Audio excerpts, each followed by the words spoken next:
Kami dari kelompok mahasiswa STIKOM akan menjelaskan tentang ITG Framework. Tapi sebelumnya kami akan memperkenalkan kelompok kami, yaitu pertama saya sendiri Esti Vidya Pangesti, saya Eka Febrian, saya Reza Okorio, saya Bari Satria, saya Adi Kurniawan. Dalam sebuah perusahaan terdapat IT government. Di dalam IT government itu bisnis dan IT harus selaras. Untuk itu dibutuhkanlah ITG Framework. Di dalam ITG Framework itu terdapat tiga komponen. Yang pertama ada struktur, proses, dan mekanisme relasional. Dari ketiga tersebut haruslah seimbang. Yang pertama yaitu adalah struktur akan dijelaskan oleh Eka, yang kedua ada proses akan dijelaskan oleh Reza, dan yang ketiga mekanisme relasional akan dijelaskan oleh Badai. Untuk kesimpulannya akan dijelaskan oleh Esti. Terima kasih. Di dalam struktur terdapat peran dan tanggung jawab komite IT dan mengarah IT struktur organisasi. Peran dan tanggung jawab terdiri dari bisnis dan dewan IT yang harus memperbarui model bisnis, teknik, manajemen, teknologi, potensi, resiko, dan manfaat. Komite strategi IT terdiri dari anggota dewan dan spesialis yang saling bekerja sama membantu dan mengawasi IT tersebut. Komite pengarah IT memiliki peran tanggung jawab khusus untuk mengawasi sebuah proyek besar atau mengelola prioritas IT, biaya IT, dan lain-lain.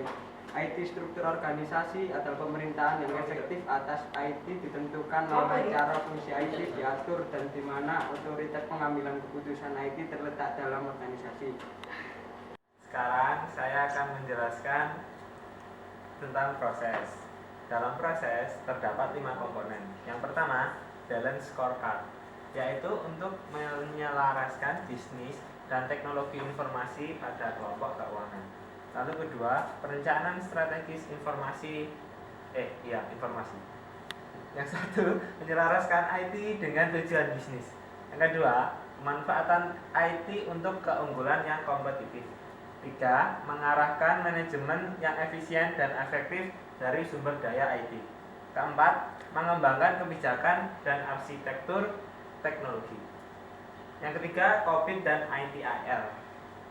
COVID memberitahu apa yang harus dilakukan dan ITIL menjelaskan secara rinci bagaimana hal itu harus dilakukan.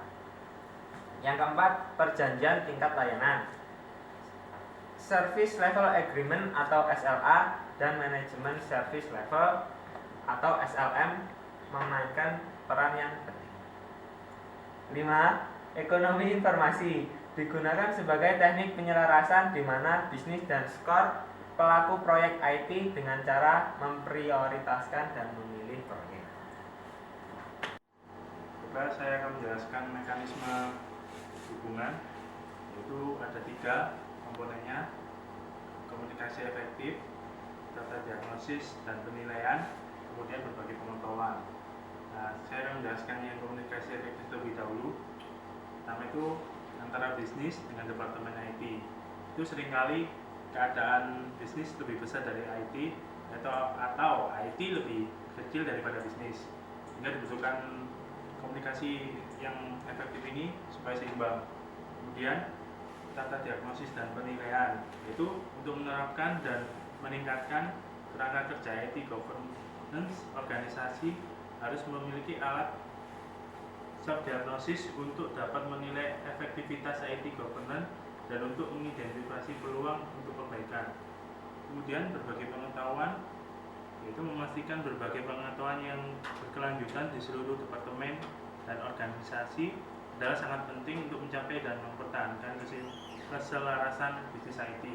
Jadi antara semua komponen yang ada di dalam perusahaan, yaitu bisnis dan IT, harus saling berbagi pengetahuan untuk satu tujuan yang tetap atau yang mereka inginkan agar tercapai. Kemudian untuk kesimpulannya akan dijelaskan oleh rekan saya Esti.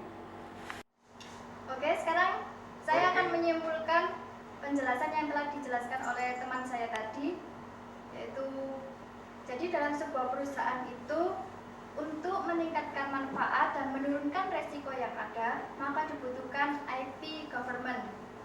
Di dalam IT government itu, bisnis dan IT harus selaras.